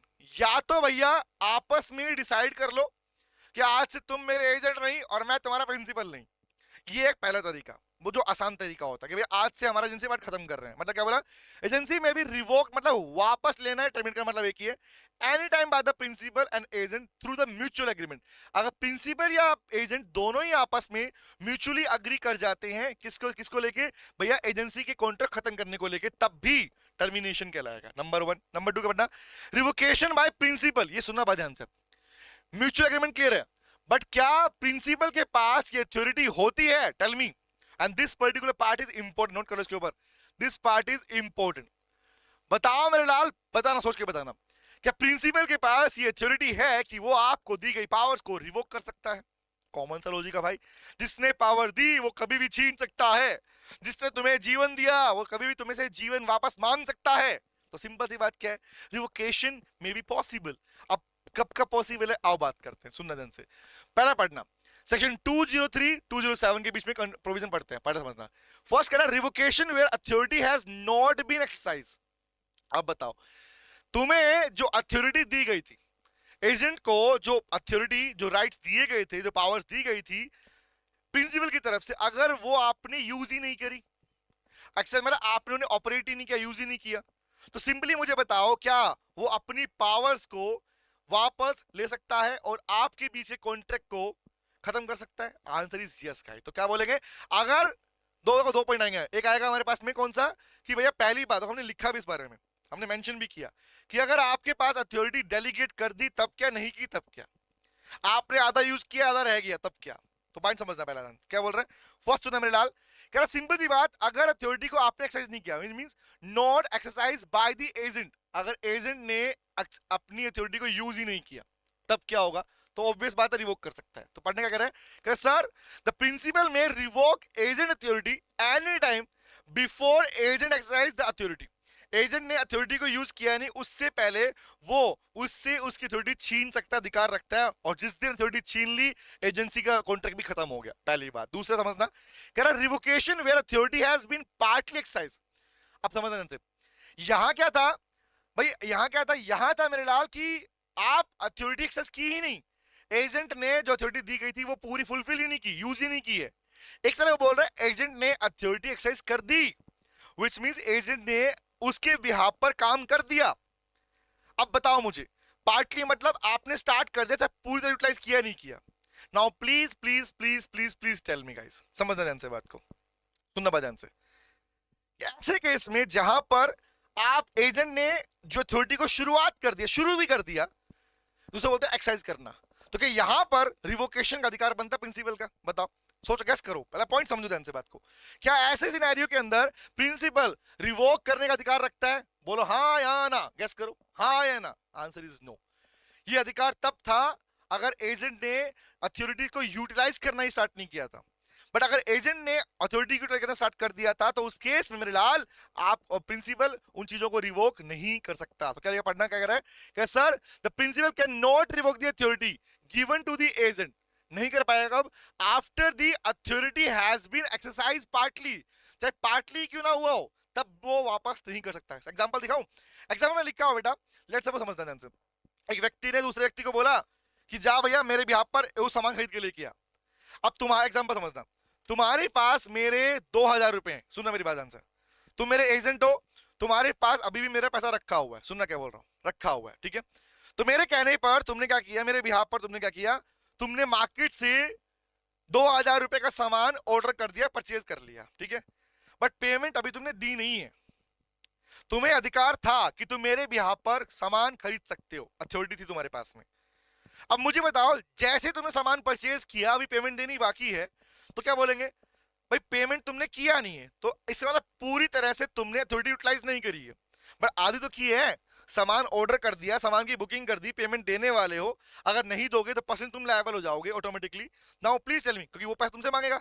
अब यहां पर अगर मैं बोलूं नहीं नहीं भैया अथॉरिटी वापस ले रहा हूं, answer is no, answer is no.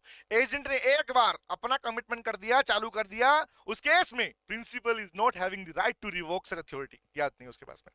Done, आगे पढ़ते क्या लिखा हुआ है, एग्जांपल देखने क्या कह रहा है, sir A authority, A authorise B, सुना, ए ने बी को अथॉरिटी दी to buy 1000 bales of cotton on account of A, कि ए कह रहा है अब मेरे नाम पे 1000 पर कॉटन लिया, ठीक है, अब कह रहा है आगे, and to pay for it out of as money remaining in B hand, और बोला वहां से पेमेंट कर दियो जो पैसा मेरा तेरे पास रखा हुआ है। बोला ठीक है भैया, ओके। बी ने खरीद लिया 1000 bale of cotton in his own name, नाम से खरीद लिया, as to make himself personally liable, मतलब इन शॉर्ट कि ला भैया पैसा रखा है तो पैसा मैं दे दूंगा। एजेंट ने थर्ड पार्टी को बोल दिया पैसा मैं दे दूंगा, क्योंकि रखा पैसा, एक का पैसा रखा हुआ है, ठीक है। अब मुझे बताओ यहां पर अगर ए कहे कि मेरे को अपनी अथॉरिटी वापस लेनी है, तो आंसर इज नो, क्योंकि यहां तो गलत, नुकसान किसको हो रहा है, यहां तो नुकसान एजेंट को हो जाएगा ना भाई।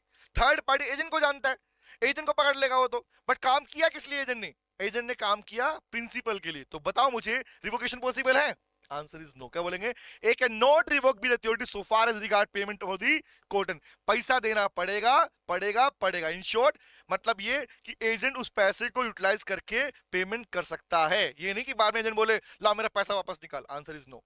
अथॉरिटी तभी वापस हो सकती है, एजेंसी कॉन्ट्रैक्ट तभी टर्मिनेट हो सकता है जब आप एजेंट ने अथॉरिटी को एक्सरसाइज ना किया हो। यहां पे कर लिया, चाहे पार्टली किया हो, तब वहां पे अधिकार खत्म हो जाता है। क्लियर है गाइस? आगे आता हूं। अगला बताओ मुझे, सो तो गेस करो, पॉइंट लगाओ। हाँ correct. Compensation for revocation of by principal और initiation of formal rejection by agent. Tell me, अगर रिवोकेशन हुआ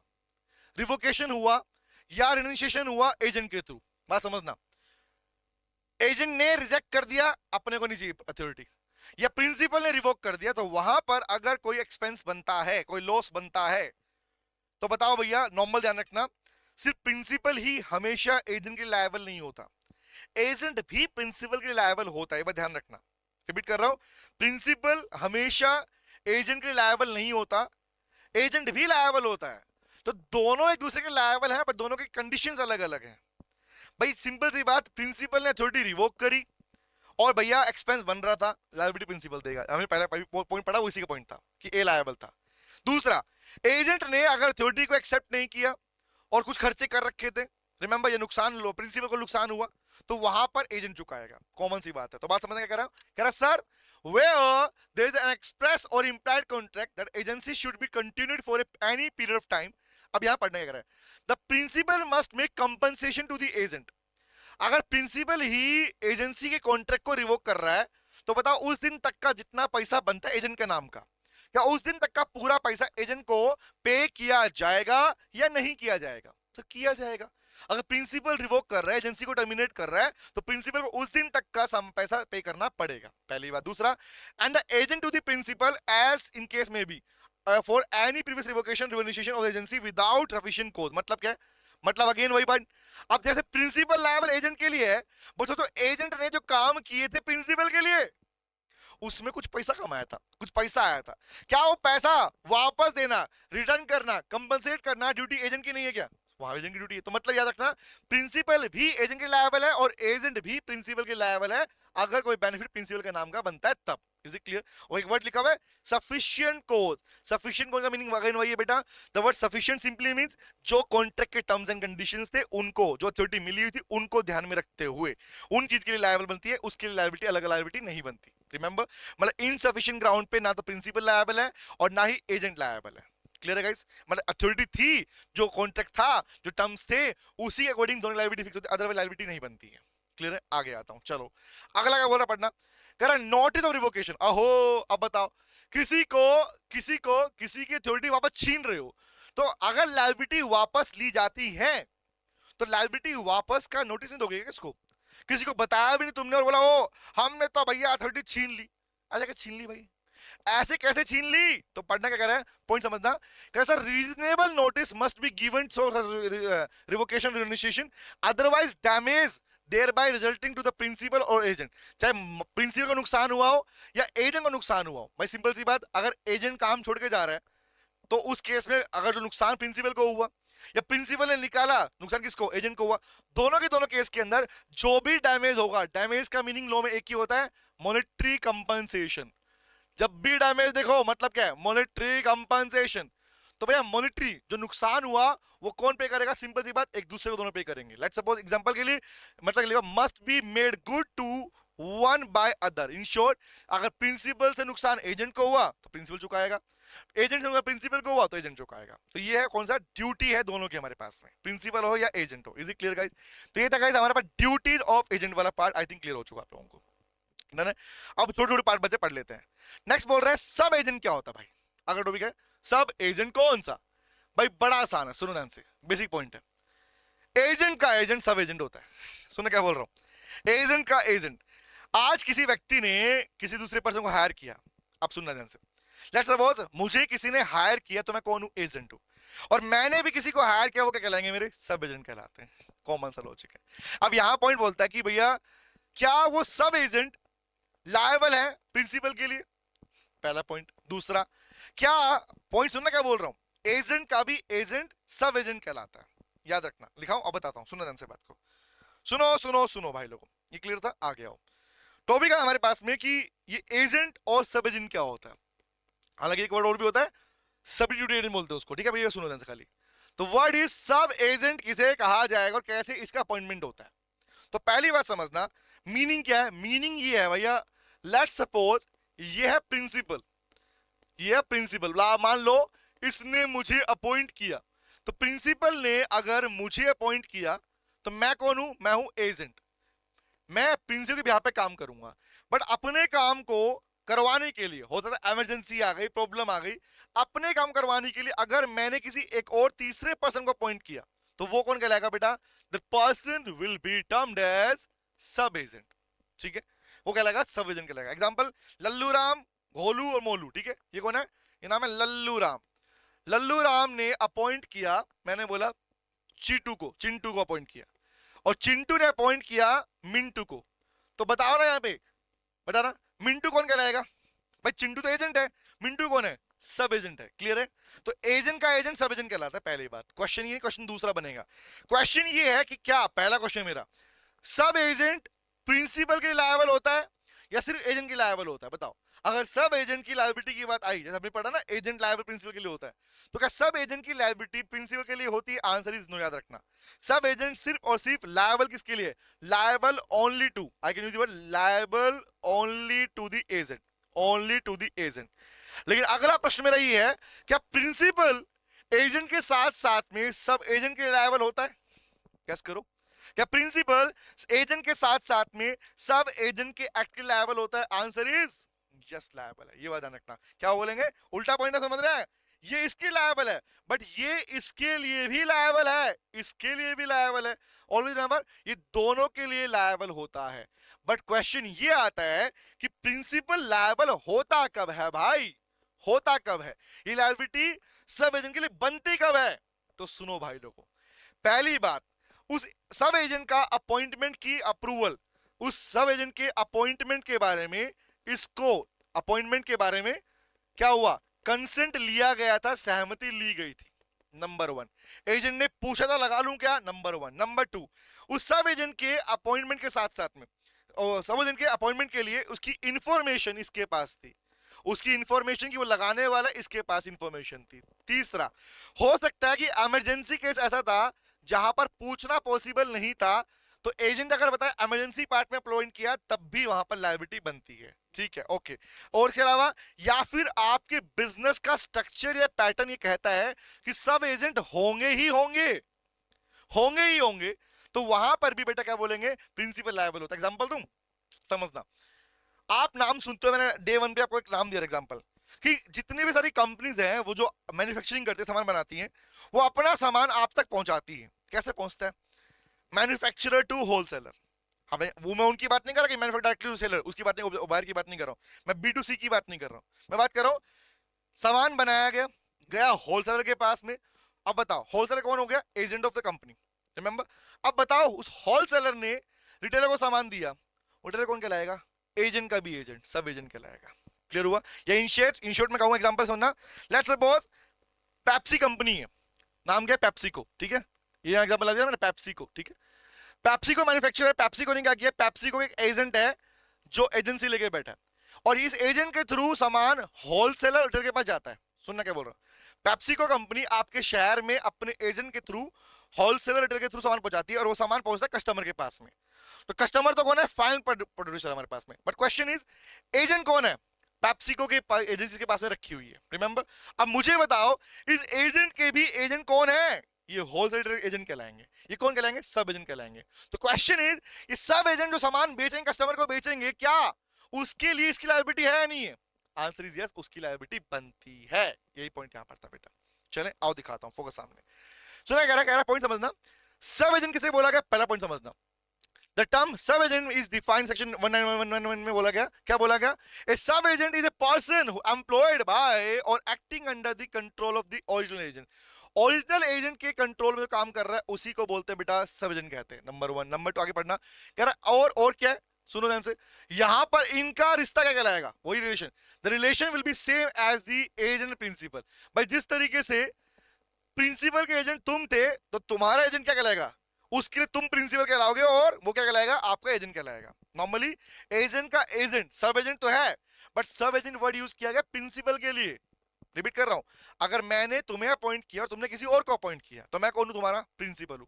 बट वो व्यक्ति तुम्हें क्या मानेगा? वो तुम्हें अपना प्रिंसिपल मानेगा, बट एक्चुअली मेरे लिए कौन है? वो मेरे लिए सब एजेंट है। Is it clear? अब आगे पढ़ते हैं। कह रहा सर सुनो, द जनरल रूल जो है, an agent can not delegated power to another without the consent of principal. Normally क्या कहते हैं? बिना प्रिंसिपल के कोई एजेंट सब एजेंट को अथॉरिटी नहीं दे सकता। याद रखना, प्रिंसिपल ने, मैंने आपको एज ए एजेंट जो अथॉरिटी दी है वो सेम अथॉरिटी आप सब एजेंट को ट्रांसफर नहीं कर सकते without the consent of principal, मेरे बिना। ठीक है, ये बात इसको लिखा भी गया है, लैटिन एग्जाम में कहावत लिखी हुई बोला है, डेलीगेटस नॉन प्रोटेस्ट डेलीगेट। ये आप बोलते हैं delegates non protest delegate, which means, इसका मतलब क्या निकलता है? Means a delegatee can not for delegate. मतलब सिंपल सी बात, देखो डेलीगेट मतलब किसी को सौंपना। अब आपके पास जो अथॉरिटी नहीं है, आप किसी और को कैसे सौंप सकते हो? पहली बात तो नहीं सौंप सकते। बट पॉइंट बोला, अगर दे रहे हो तो बिना प्रिंसिपल के कंसेंट के आप अलॉट नहीं कर सकते। याद रहेगी बात बेटा? क्लियर है? ओके, आगे आते हैं और पढ़ लो। मीनिंग क्लियर हो गया? व्हाट इज सब एजेंट, कैसे अपॉइंट होगा? अब पॉइंट आता है वही वाला कि बताओ भैया कैसे अपॉइंटमेंट हो सकता है। सुनो बात ध्यान से, बोला सुनो, in the following cases however agent में B appoint as sub agent. Agent sub agent को अपॉइंट कब कर पाएगा? पहला सुनो, फर्स्ट कह रहा है जहां पर principal has expressly allowed the appointment. Principal ने ही अगर एजेंट को अलाउ कर रखा था सब एजेंट का अपॉइंट करने के लिए, तो भैया सिंपल सी बात, प्रिंसिपल लायबल रहेगा सब एजेंट के लिए भी। पहली बात। दूसरी बात बोला, द प्रिंसिपल नोज दैट, जानता था, the agent intends to appoint sub agent, कि एजेंट सब एजेंट को अपॉइंट करना चाहता, इंटेंशन है, but it does not object, और उसने कोई भी ऑब्जेक्शन नहीं लगाया। इन शॉर्ट, उसने कोई भी ऑब्जेक्शन नहीं लगाई, कोई भी नो ऑब्जेक्शन नहीं लगाया, मीन उसको कोई भी ऑब्जेक्शन नहीं थी, तो वहां भी सब एजेंट अपॉइंट होगा और वो प्रिंसिपल उसके लिए लायबल होगा। आगे आओ, आगे जहां पर कस्टम ऑफ ट्रेड परमिट करता है अपॉइंटमेंट को, जैसे हमने नॉर्मली बोला भाई कोई सामान डायरेक्टली नहीं बिकेगा, कोई लोग चाहिए बीच में, जो चाहिए वो कौन है? वो सब एजेंट होंगे ऑटोमेटिकली। तो अगर बिजनेस की रिक्वायरमेंट ही है, बिजनेस कस्टम ही बोलता है कि एजेंट सब एजेंट होंगे ही होंगे, तो होने चाहिए। ठीक है, आगे आता हूं। वेयर अनफोर्सिन इमरजेंसी अराइज, जहां पर ऐसा लगे कि भैया इमरजेंसी आ गई, पता नहीं था पहले से, वहां पर अगर एजेंट ने अपॉइंट कर दिया सब एजेंट को, तो उस केस में भी बेटा याद रखना एजेंट अपॉइंट कर पाएगा सब एजेंट को। रिमेंबर, मल्टीपल केस होता है ना भाई, जहां पर रिक्वायरमेंट लग गई थी, नहीं रिक्वायरमेंट लग गई, तो उस केस में भैया एजेंट ने अगर अपॉइंट किया तो उस अपॉइंटमेंट के लिए प्रिंसिपल भी लायबल होगा ही होगा। Is it clear guys? समझ में आ गया पॉइंट? ये देखो, इन पॉइंट को ज्यादा डीप में रिक्वायरमेंट नहीं, इनको पॉइंट को पढ़ने का तरीका ही ऐसा ही है। मतलब अच्छा निकालते हैं, प्रोविजन निकालते हैं, प्रोविजन नहीं निकालना, ये सिंपली आपके पास में पॉइंटर्स है, इन्हें आप एज ए प्रोविजन पॉइंट से बस याद कीजिए, समझिए और रीडिंग कीजिए, खाली अपने आप याद हो जाएंगे अपने पास में। ठीक है, ओके, आगे आते हैं। चलो भैया चलो, कुछ बातें लिखी है हमारे पास में, जो ये बात क्या लिखी है, ऑथर में वही लिखा है मैंने बेटा जो अभी पूछा आपसे मैंने, क्या सब एजेंट एजेंट के लायबल है? Answer is yes. बट क्या सब एजेंट प्रिंसिपल लायबल है? Answer is no. वही पॉइंट यहां लिखा हुआ है, पॉइंट कर ले लास्ट में, the sub agent is responsible for the act of the agent but not of the principal. Last line में वो लिखा हुआ है, स्टार्टिंग में क्या लिखा हुआ है भाई, प्रिंसिपल लायबल है सब एजेंट के काम के लिए भी, याद रखना, वो उसके एक्ट के लिए लायबल होता ही होता है, रिस्पांसिबल होता ही होता है। डन है, ये क्लियर था? तो ये था गाइस सब एजेंट वाला पॉइंट। अब एक लास्ट पॉइंट है, खत्म हो जाएगा हमारे पास में। Done guys? लास्ट क्या कह रहा, सुनो ध्यान से, कह रहा सुनो सुनो सुनो, प्रिंसिपल और एजेंट की लायबिलिटी थर्ड पार्टीज के लिए क्या क्या बनती है? प्रिंसिपल और एजेंट की क्या क्या लायबिलिटी बनती है थर्ड पार्टी के लिए? बात करें तो ये बात करते हैं कि क्या है लायबिलिटी प्रिंसिपल की, क्या है लायबिलिटी एजेंट की। बहुत बेसिक पॉइंट समझना से बात को। पॉइंट है, थर्ड पार्टी के लिए लायबिलिटी क्या है भाई? सिंपली बताओ मुझे, प्रिंसिपल के बिहाफ पर काम कौन कर रहा है? प्रिंसिपल के बिहाफ पर काम कर रहा है एजेंट। अब एजेंट काम किससे कर रहा है? एजेंट डीलिंग कर रहा है थर्ड पार्टी के साथ में। तो थर्ड पार्टी के लिए क्या प्रिंसिपल लायबल है या नहीं है? जो अभी थोड़ी देर पहले हमने सीखा वही प्रोविजन इसमें लिखे हुए हैं, जो हमने बात पहले से कर ली है। आओ दिखाता हूं कौन कौन से पॉइंट है। बस इसको रीडिंग कर रहे हैं, समझ में आराम से आएगा इजीली, ठीक है, okay. Cases where principal is liable for agent act, वो केस जहां पर एजेंट के काम के लिए प्रिंसिपल लायबल होता है। सुनो ध्यान से बात को, आइए भैया पहला पढ़ते हैं। फर्स्ट कहता है, मुझे बताओ, जो मैंने पूछा आप लोगों से, where agent exceeds his authority and principal ratifies. अब बताओ, एजेंट ने अपनी अथॉरिटी से बियॉन्ड जाके, एक्चुअली मतलब बियॉन्ड मतलब आगे जाके काम किया, विच आर नॉट ऑथोराइज्ड, कोई काम किया और प्रिंसिपल ने उन काम को रेटिफाई कर दिया, मतलब एक्सेप्ट कर लिया एग्जांपल के लिए, ठीक है। रेटिफाई देखो, रिजेक्ट कर लायबिलिटी नहीं बनती। बट अगर मान लो कोई काम एजेंट ने किया और बोलते हो हाँ कोई दिक्कत नहीं है, मैंने करवाया है, मैं लायबल हूं। अगर किसी के प्रिंसिपल अगर एजेंट के काम को रेटिफाई कर दे, जो पास्ट में के काम उन्हें आज इलेक्ट कर दे, चूज कर ले, बताओ लायबिलिटी किसकी है बेटा? Principal will be held liable to the third party जिसके साथ में एजेंट ने डीलिंग की है। क्लियर? आप पढ़ने का लिखा हुआ है, कह रहा sir when an agent does more than he authorized to do so and when the part of what does he does so within authority and can be separated from the part which is beyond authority। बताना मुझे भाई, जो काम आपको authority दी गई थी वो काम आपने किया तो सिंपल सी बात, और आपके उस काम को आपके दूसरे काम जो कि अथॉरिटी नहीं थी उससे अलग किया जा सकता था। तो बताओ मुझे, बात बताना, तुम्हारे अथॉरिटी वाले पार्ट को अगर एक्सेप्ट कर लिया जाए और जो अथॉरिटी नहीं थी उसे अलग कर सकते हैं, तो दो काम निकल के आए एजेंट ने काम किए। मैं एग्जांपल ले, मान लो तुमने 5 एग्जांपल सुनना। एज एन एजेंट तुमने 4 लोगों के साथ में डीलिंग किया, 3 के साथ तुमने वो डीलिंग किया जिसकी अथॉरिटी तुम्हारे पास में थी, और 1 के साथ वो किया जिसकी अथॉरिटी तुम्हारे पास में नहीं थी। Now please tell me, principal कौन से एक्ट के लायबल है? टेल मी, सोचो। नॉर्मली एंड जनरली प्रिंसिपल कौन से एक्ट के लायबल है, कौन से काम के लायबल है? लगाओ दिमाग। ऑब्वियस, जिसकी अथॉरिटी थी, क्योंकि जिसकी नहीं थी उसके लिए सिर्फ तभी लायबल है अगर प्रिंसिपल एक्सेप्ट कर लेता है तो। लेकिन पॉइंट आता है हमारे पास में, क्या बोलते हैं normally, principal will only be liable for those act which are authorized by him, ना कि जो ऑथोराइज नहीं किए गए। हालांकि याद रखना, प्रिंसिपल अगर बाद में आपके अनऑथोराइज काम को भी ऑथोराइज कर देता है तो बेटा उसके लिए वो लायबल होगा, वो हमारे 4th प्रोविजन में लिखा हुआ है। तो क्लियर है? नॉर्मली याद रखना, नॉर्मली क्या पॉइंट बोला, नॉर्मली अगर प्रिंसिपल, अगर एजेंट ने अपनी अथॉरिटी वाला काम किया तो अथॉरिटी से एक्सीड करने वाले काम के लिए प्रिंसिपल लायबल नहीं होता। लायबिलिटी सिर्फ और सिर्फ किसके लिए बनती है? ओनली बेटा जिस काम की अथॉरिटी थी। याद रहेगा बात? आगे आता हूं। दूसरा बताओ मुझे, principal is bound by the notice given to agent. बताना भैया, एजेंट को जो नोटिस मिलता है प्रिंसिपल के लिए, तो एजेंट जितने भी नोटिस इंफॉर्मेशन रिसीव करता है उस नोटिस के लिए लायबिलिटी किसकी है? एग्जांपल मुझे बताओ, tax department, CBDT, central board of direct taxes ने कोई नोटिस भेज दिया। नोटिस रिसीव किसने किया? रिसीव किया एजेंट ने। वो नोटिस किसके लिए बेटा? किसके नोटिस है? वो नोटिस सर प्रिंसिपल के लिए है, तो लायबिलिटी भी किसकी है? प्रिंसिपल की है ना। ये थोड़ी है कि अगर टैक्स की कोई, अगर मान लो कोई टैक्स की पेमेंट करनी थी, एग्जांपल सुनना, कोई टैक्स की पेमेंट करनी थी और टैक्स का नोटिस मेरे पास में आ गया, आई एम एन एजेंट, तो बताओ ना, क्या मैं पेमेंट करूंगा? रिसीवर पेमेंट करेगा? Answer is no. रिसीव बेशक मैंने किया, बट लायबिलिटी किसकी है? प्रिंसिपल की है। थर्ड पार्टी का लायबल कौन है? प्रिंसिपल लायबल हो जाएगा। Is it clear? आओ पढ़ते हैं।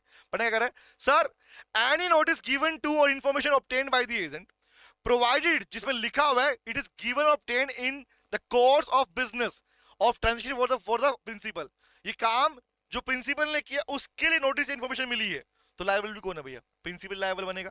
पढ़ने कह रहा है पढ़ना कि sir shall as between the principal and third party have the same legal consequence, ऐसे नोटिस ऐसे इंफॉर्मेशन के वही रिजल्ट रहेंगे, वही इंफॉर्मेशन रहेगी, सिंपल सी बात, जो नॉर्मली अगर प्रिंसिपल ऑब्टेन करता तब रहती। इन शॉर्ट भैया, एजेंट को मिला हुआ नोटिस, इसका मतलब एजेंट को मिला हुआ नोटिस, एजेंट को मिली हुई लायबिलिटी सिंपली किसके लिए? अगर मान लो प्रिंसिपल के लिए आई है तो प्रिंसिपल ही लायबल है, एजेंट कभी लायबल होगा ही नहीं, याद रखना। तो थर्ड पार्टी का कौन सा है? प्रिंसिपल लायबल होता है, ऑलवेज रिमेंबर दिस। आगे आता हूं, एक कॉमन सी बात समझ में आई लॉजिकली, इन सारे प्रॉब्लम में कॉमन बात ये है बेटा, एजेंट सिर्फ तभी लायबल होता है जब एजेंट से डिफॉल्ट हुआ हो, एजेंट ने मिसकंडक्ट किया हो, अदरवाइज लायबिलिटी प्रिंसिपल ही की ही रहती है, ऑलवेज। याद रहेगी बात?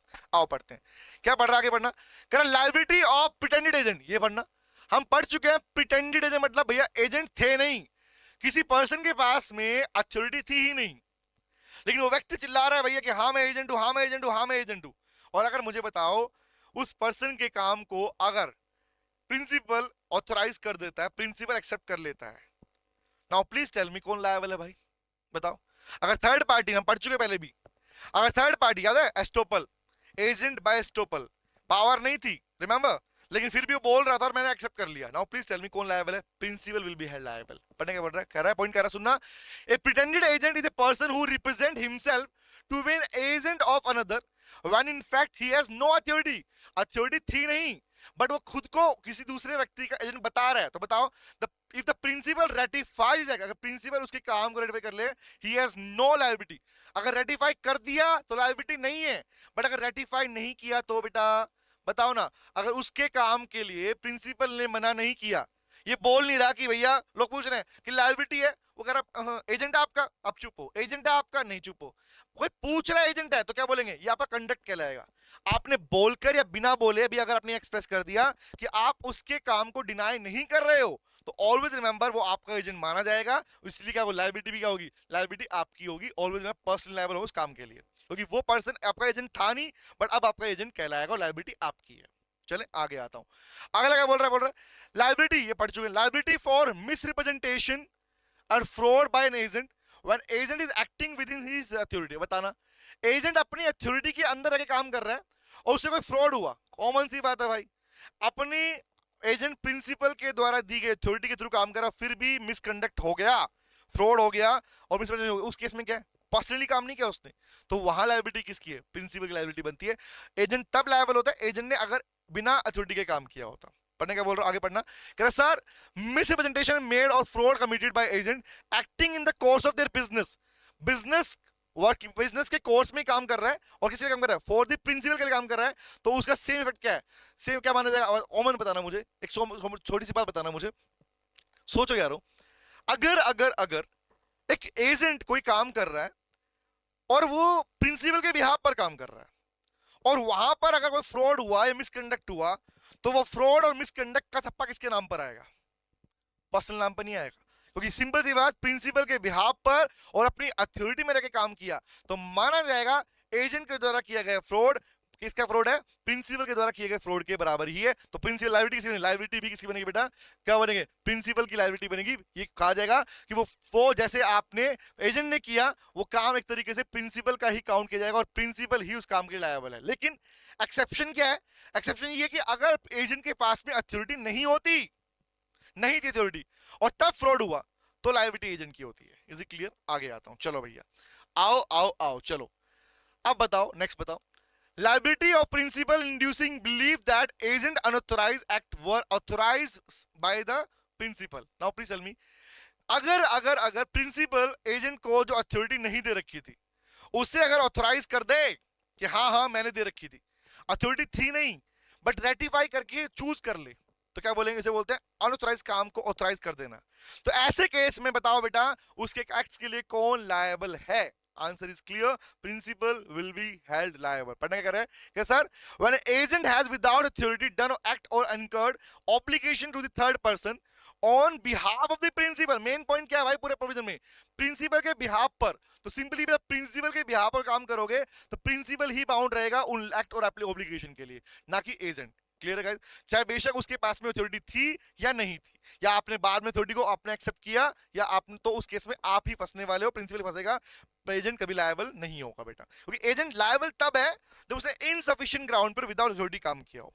आगे बढ़ते हैं, तो लिखा हमारे पास में, उसके वर्ड कंडक्ट अगर शो कर रहे हैं कि वो थर्ड पर्सन के लिए, थर्ड पर्सन ने काम किया, वो उसकी अथॉरिटी को देखकर ही काम किया, स्कोप में काम किया, तो इन शॉर्ट क्या बोलेंगे? एजेंट की अथॉरिटी में काम रह के काम किया, चाहे बेशक एजेंट के पास अथॉरिटी थी नहीं थी, बट अगर प्रिंसिपल उसको बाद में एक्सेप्ट कर लेता है, ऑलवेज रिमेंबर दिस, वहां पर प्रिंसिपल की लायबिलिटी है, एजेंट लायबल नहीं होगा, नहीं होगा, नहीं होगा। क्लियर है गाइस? समझ में आ गया? तो ये पार्ट था बेटा हमारे पास कौन सा सर?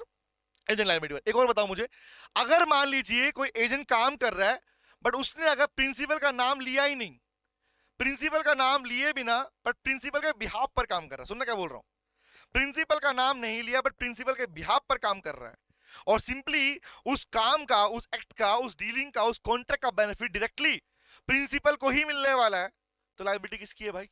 सोचो, बेशक किसी का नाम नहीं लिया, प्रिंसिपल का नाम यूज नहीं किया, when the agent discloses the existence of principal, कि प्रिंसिपल है, कि मैं किसी के लिए काम करता हूं, बट उसका नाम डिस्क्लोज नहीं किया, ऑलवेज मैं बच्चा नाम ना दिया हो, तो ऐसे केस में बेटा प्रिंसिपल ही लायबल है। Reason is at the end main benefit कहां ट्रांसफर हो रहा है?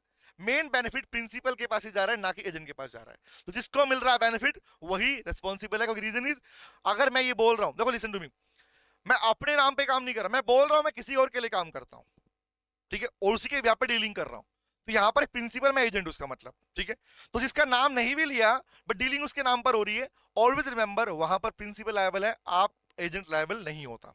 क्लियर है? आगे आता हूं। एंड आगे लास्ट पॉइंट हमारे पास कौन सा बेटा, वही वाला पॉइंट पूछा मैंने आपसे, बताओ। देखो आप नोटिस किया ये सारे प्रोविजन, थोड़ा फास्ट करा रहा हूं, सुनो ध्यान से बात को, ये सारे प्रोविजन वो हैं जो अभी हमने थोड़े बहुत डिस्कस किए, सारे के सारे जो ड्यूटी वाले पार्ट में टॉपिक्स आए एजेंट के वाले, उसी में सारे प्रोविजन आ चुके हैं। तो मैं अच्छा दोबारा पढ़ना है, नॉर्मली रीडिंग करना, उसको पढ़ने के साथ में उसके क्रॉस पॉइंट ही बन जाएंगे, प्रिंसिपल के पॉइंट बन जाएंगे। सिंपल सी बात समझ लो ध्यान से, ठीक है। आगे आते हैं, चलो भैया लास्ट है हमारे पास कौन सा, छोटा सा पार्ट है भाई, कौन सा केस है जहां पर एजेंट की रिस्पॉन्सिबिलिटी है, कौन सी, अपने काम के लिए, बताना। एजेंट पर्सनली लायबल, मतलब अपनी पर्सनल पॉकेट में उसकी पर्सनल एसेट्स को कब यूज किया जा सकता है।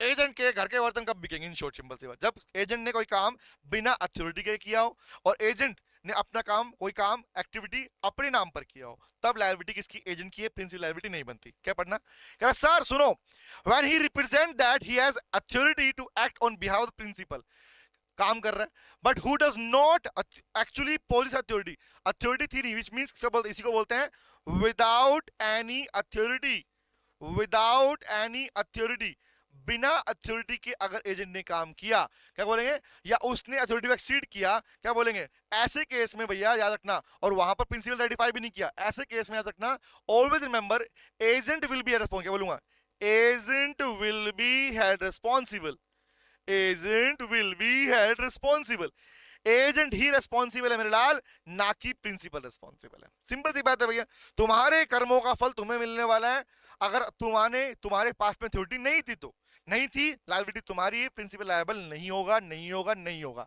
Is it clear guys? Hopefully समझ में आ गया आप लोगों को पार्ट। फिर भी अगर कोई भी पार्ट इसमें लगे, बहुत बेसिक पार्ट था, ऐसे ही पढ़ना इस पार्ट को, डीप में बोलते थे कैसे पढ़ना है इस पार्ट को, नॉर्मली इन प्रोविजन को सीधा जैसे लिखा है वैसे ही पढ़ना है, कुछ भी चीज इसमें अपने नहीं करना है, ठीक है।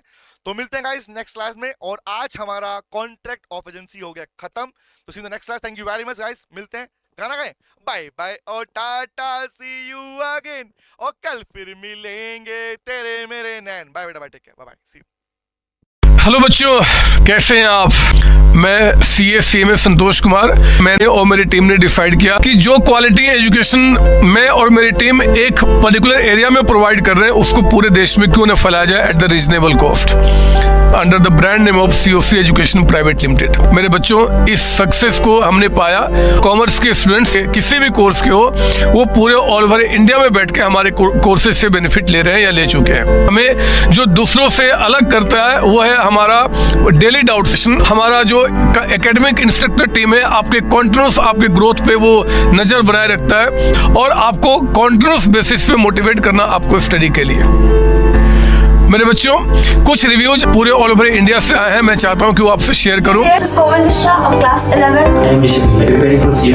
Hello, my name is Anshika and I'm doing CA Intermediate. Ayaz from Bihar, student of COC since class 11th and now in Fondet. I have purchased my CMA Intermediate classes from COC Education. Hi everybody, this is Rahul. I am currently pursuing the CMA finals. मैंने YouTube पर पहली बार तो sir का class देखा, उनके पढ़ाने का तरीका मुझे बहुत ही पसंद आया। Very thankful to Santosh sir. He is really a very nice teacher. अगर मैं संतोष सर के टीचिंग स्टाइल के बारे में बात करूँ तो आपको महसूस ही नहीं होगा कि आप वीडियो क्लासेस में बैठो, आप लाइव क्लासेस में बैठो। Santosh sir has cleared all my doubts and he gives a very तगड़ा concept over accounting. Thanks to COC, my concepts are pretty clear, my doubts get clear right away and I'm even able to score a good mark.